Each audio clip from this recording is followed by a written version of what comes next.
Hello.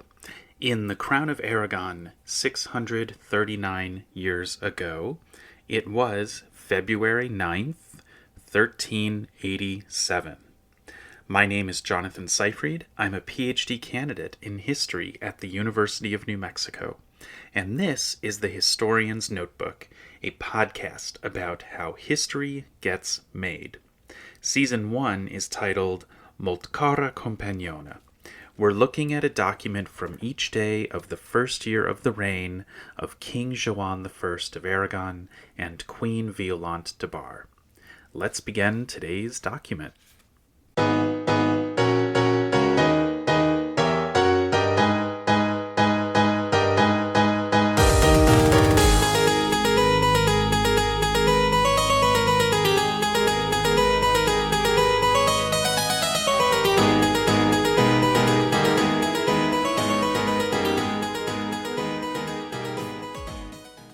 At the start of the episode today, I want to give a shout out to my dad.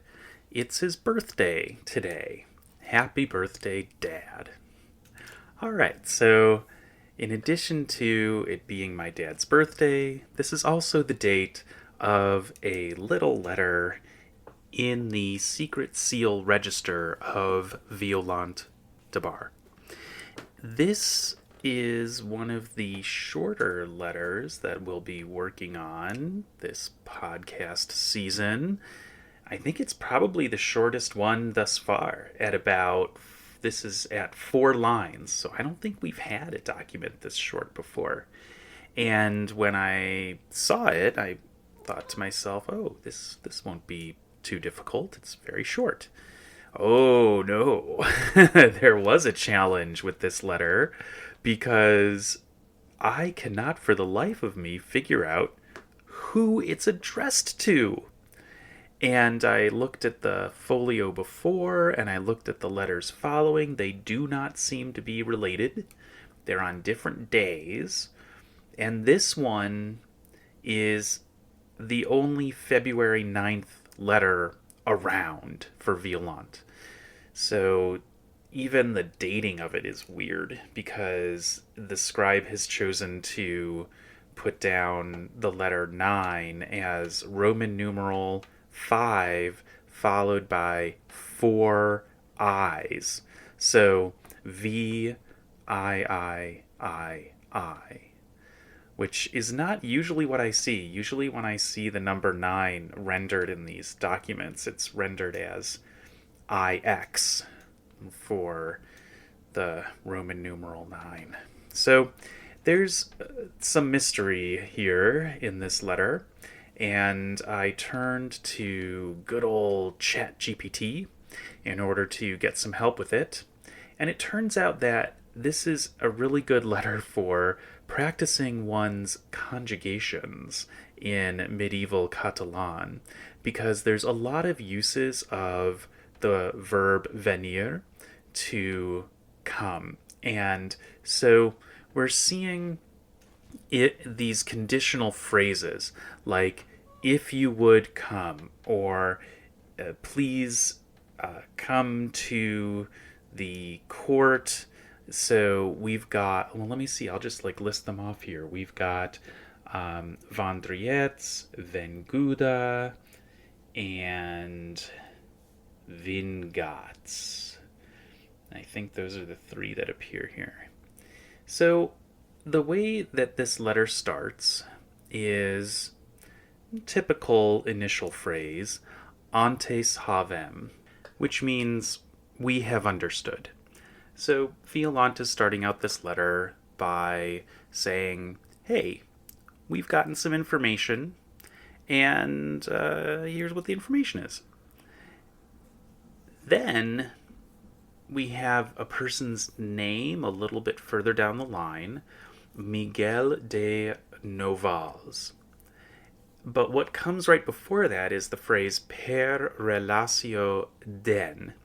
And in the modern normalization of den, there would be an apostrophe. So D apostrophe N. So that would expand out to de N.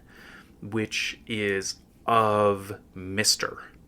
So what the first few words of this letter are saying is, we have understood by the report of Mr. Miguel de Novals. And then following the name is K, which would translate to that. And then we have vos vendriets, so that you would come. So Miguel de Novals has reported to Violant that the addressee of this letter would come to Barcelona. And then the rest of the letter is just kind of ornamenting that by saying phrases like, "Oh, if you knew that I wanted you to come, then you would definitely come. So what I'm doing is I'm letting you know. Nos certificam. I'm informing you that I would be pleased if you came to our presence here, if you came to the court." And that's it. So basically what this boils down to is, I heard from Miguel de Novals that if you knew that I wanted you here, you would come here. And so I'm telling you I want you here. But the question is who? And we don't know. The probata does not give us any clues. It simply is your typical probata. Doña Regina mandavit mihi is the first line of the probata. And then per de Basanta. Per de Basant is the scribe. We see a lot of letters in this register that have been copied by Per de Basant. And then the probata, P at the end. So there's no clues here, and I honestly am really surprised, because one of the points of being able to record these letters is that you can come back to them and access their meaning. And so the idea that they would let this one go without putting in the addressee in the line below the last line, as often happens, is to me hard to understand. Maybe they were just in a hurry. I don't know what to make of this. It doesn't really seem like a situation where there would be some kind of secrecy required. So I don't know. I'm just going to have to hope that at some other point I find another mention of Miguel de Novals. I did go to ChatGPT again to see if Miguel de Novals appears in any of the secondary literature. There is an article by a scholar named Guillermo Lopez Juan from just 2024, in which Miguel de Novals is mentioned as a member of the oligarchy in Valencia. So that's something. And yeah, I'll just have to keep on looking around. But I think what's important here is the fun dancing tone of this little note. Like, why is it necessary to have all this conditional phrasing to say, I summon you?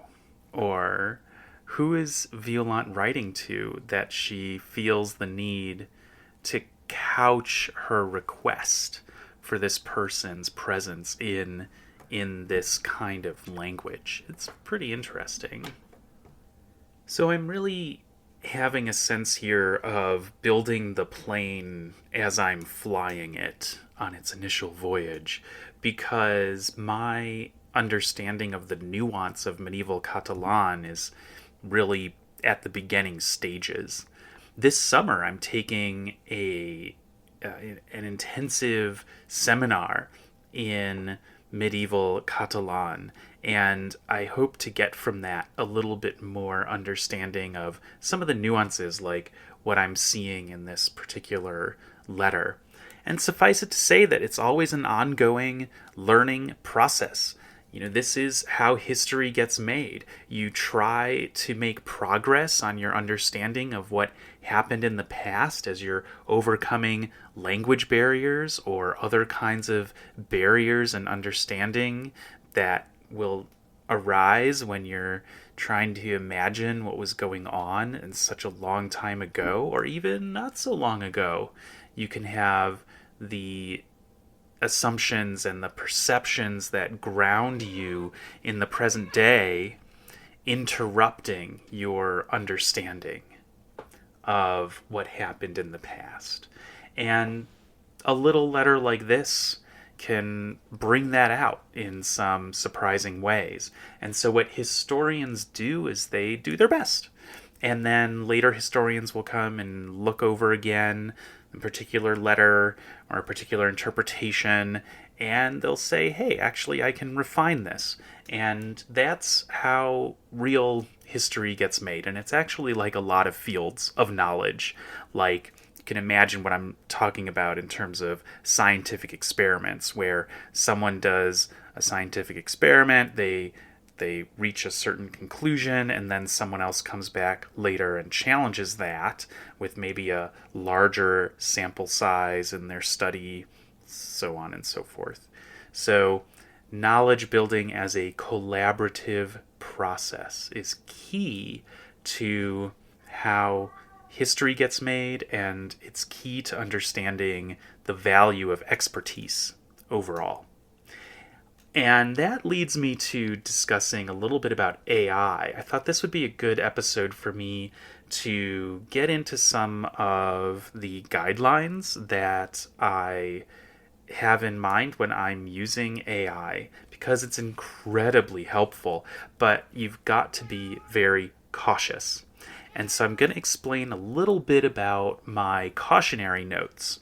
First of all, what you have been noticing if you're looking at a lot of the AI chat transcripts is that I have not done anything to limit the sycophantic tone that AI is generally programmed to give its users. So my go-to chatbot is ChatGPT, and famously it is known for this kind of positive reinforcement, saying things like, ooh, you did a good job on that, or having these weird emotional responses like saying, ooh, this letter is so very Joanne, which is bizarre. Like, I can't even figure out why it wants to do that. But it's part of this tone programming that the folks at OpenAI think is going to make people more excited to use ChatGPT. I find it annoying and in some cases very, grating, like it's irritating. But, I keep it on. And the reason I have not done it, you can change your settings to eliminate that. But I want to keep it on because I want to be reminded that I'm dealing with this entity that can sound authoritative, and I don't want to fall into the trap of believing everything I hear. So if I keep that level of positive feedback, psychophancy turned on, then I'm routinely reminded that what I'm being presented with might sound comprehensive when it's really not, and it might sound authoritative when it is not justified to be an authority on a particular topic. Now, that said, I have found that in this project in particular, I have been saved by ChatGPT in terms of unlocking the meaning of the document or being alerted to aspects of the document that are really interesting to me that I wouldn't have picked up on if I was just doing this on my own without the assistance of the AI chatbot. Including today's letter, my knowledge of medieval Catalan grammar, or just, even modern Catalan grammar, isn't really good enough for me to have really pulled out some of the grammatical layers of meaning for this document. So even if ChatGPT is wrong in certain areas of its interpretation, I'm still being alerted to that there's something going on here that I could look into more deeply. And then the other part of this is that I can see what ChatGPT is searching. So if I ask it to search for secondary literature from scholarly sources, I can see the websites that it's looking at, and I can see that it's going to publishers' websites like Brill or Cambridge University Press, publishers that I know are extremely high quality in the world of academic publishing.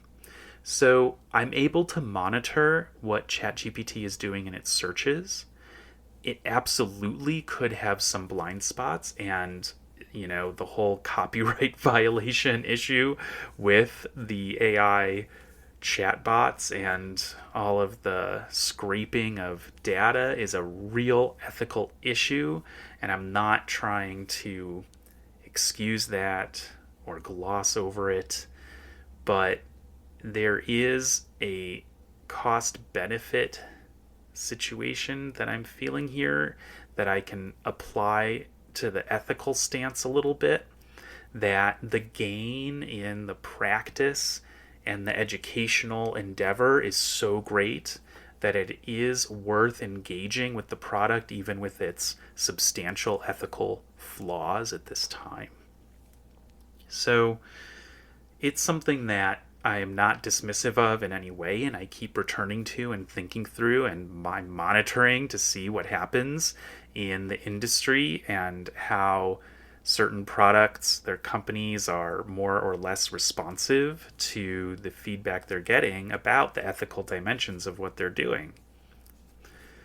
So that was my little take on ChatGPT and using AI. There's more to be said, but I wanted to address it just for a little while, especially because this was a pretty short letter and there was a little bit of time in today's episode to do that. Thanks so much for listening to this episode of The Historian's Notebook, Season 1, Molt Cara Compagnona. If you are leaving with more questions than you arrived with, I've done my job. Remember, the motto of The Historian's Notebook is dissatisfaction guaranteed. Visit the website to see an image of today's document. It's the little tiny one at the very top of the folio. And also on the webpage you'll find additional show notes. And listen again tomorrow to hear about the next day in the first year of the reign of King Joan of Aragon and Queen Violant de Bar. In the meantime, take care.